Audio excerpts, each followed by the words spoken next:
Alam ruangan ini tidak ada perbedaan antara malam dan siang. Biarpun di kamar tidur Bahri hari sudah malam, kualitas cahaya dalam ruang mahkamah tetap sama.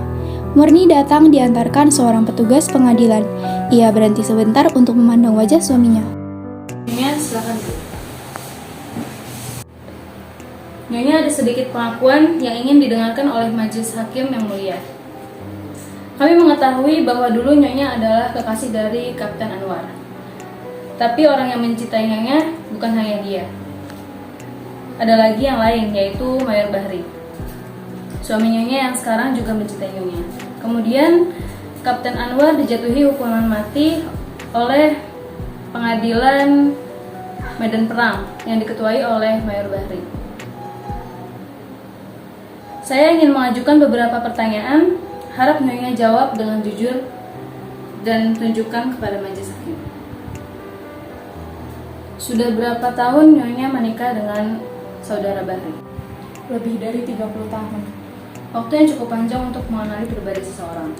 Kemudian berdasarkan pengetahuan Nyonya, apakah mungkin saudara Bahri menjatuhkan hukuman mati pada sahabat karibnya Anwar dengan maksud membunuhnya supaya dapat mengalami Nyonya? Tolong Nyonya jawab dengan sejujur-jujurnya dan cobalah Nyonya renungkan. Saya tidak perlu merenungkannya karena saya tahu sifat suami saya bagaimana. Suami saya seorang pejuang, seorang prajurit yang setia. Dia bukan pembunuh. Tolong sampaikan dengan baik kepada majelis hukum. Suami saya tidak membunuh Anwar karena ingin kawin dengan saya. Terima kasih Nyonya. Untuk sementara sekian dulu majelis hakim.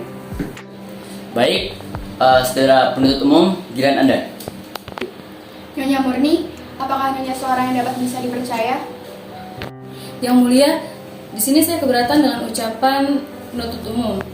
Di sini yang diadili adalah saudara Bahri, bukan Nyonya Murni.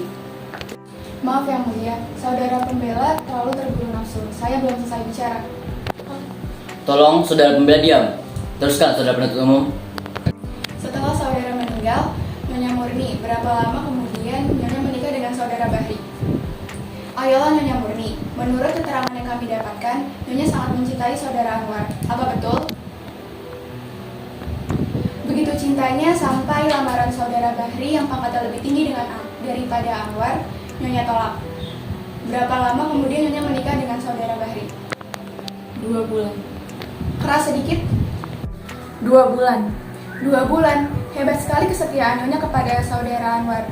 Belum lagi jasadnya membusuk dalam kubur. Anda sudah menikahi lelaki lain, saingannya.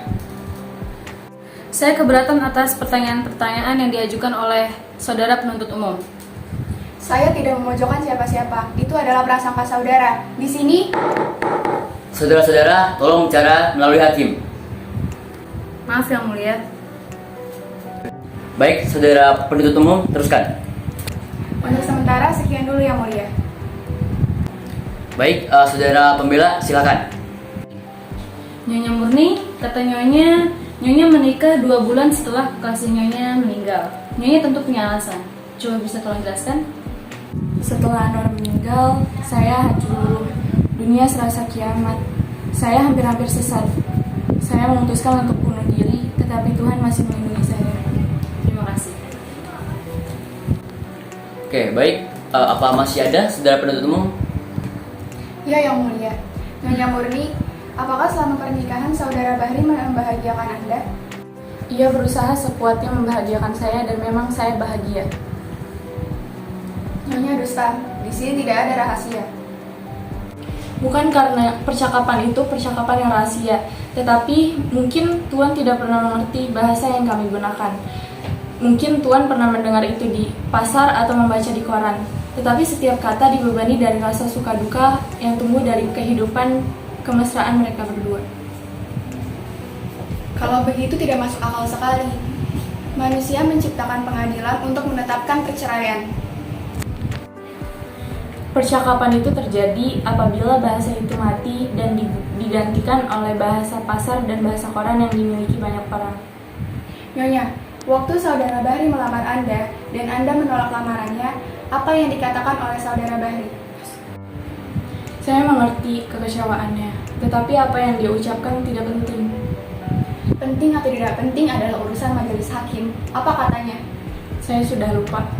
Ayolah Nyonya, Nyonya tidak lupa. Yang mulia, bolehkah saya mengatakan sesuatu pada istri saya? Baiklah. Katakan yang sebenarnya murni, hanya kebenaranlah yang bisa menyelamatkan saya. Ia berkata, sekarang soalnya jelas sudah. Apa yang menjadi niat waktu tertuduh menjatuhkan hukuman mati sudah jelas. Ia ingin membunuh saksi yang merupakan saingan baginya. Bapak Hakim yang mulia, apakah boleh saya mengajukan sebuah barang bukti? Saya kira tidak perlu lagi. Yang mulia, apapun keputusan yang dijatuhkan oleh yang mulia adalah suatu hal yang pasti. Keputusan tersebut harus didasari dengan kebenaran. Dunia ini sudah terlalu syarat dengan segala macam prasangka.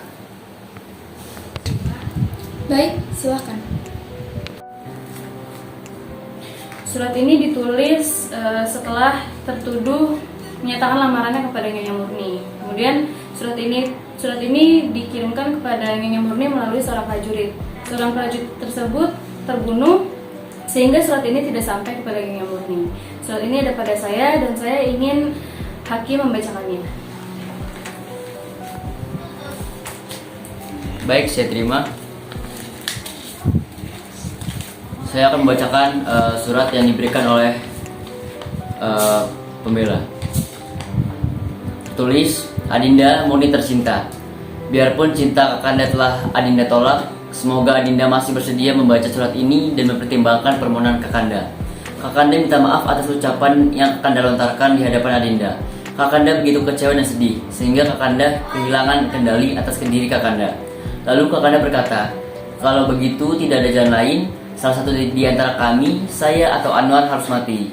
Kakanda menyesal sedalam-dalamnya atas ucapan itu. Kakanda malu. Kakanda ingin bicara dari lubuk hati Kakanda yang paling dalam. Adinda bebas menentukan pilihan jika Adinda memutuskan untuk memilih Anwar. Maka Kakanda akan mengucapkan syukur dan berdoa kepada Tuhan supaya kalian bahagia. Anwar adalah sahabat Kakanda. Kalau dia bahagia, maka Kakanda juga bahagia. Salam Kakanda, Saiful Bahri. Oke, baik, saudara pembela, saya akan persilakan Anda untuk memberikan pembelaan Anda yang terakhir kepada majelis hakim. Silakan. Majelis Hakim yang mulia, telah sampailah kepada tugas saya yang terakhir, yaitu membantu menegakkan kebenaran dan mengembalikan hak kepada yang berhak. Perlakuan seseorang itu sesuai pada niatnya, dan niat tersebut itu hanya pelaku tersebut yang mengetahui. Oleh karena itu satu-satunya yang dapat menghakimi adalah pelaku itu sendiri. Maka dari itu saya berharap yang mulia hakim dapat mempertimbangkannya. Terima kasih. Oke, baik. Majelis hukum akan mengundurkan diri untuk bermusyawarah dan mengambil keputusan. Jadi dengan ini sidang kami undur hingga beberapa saat. Terima kasih.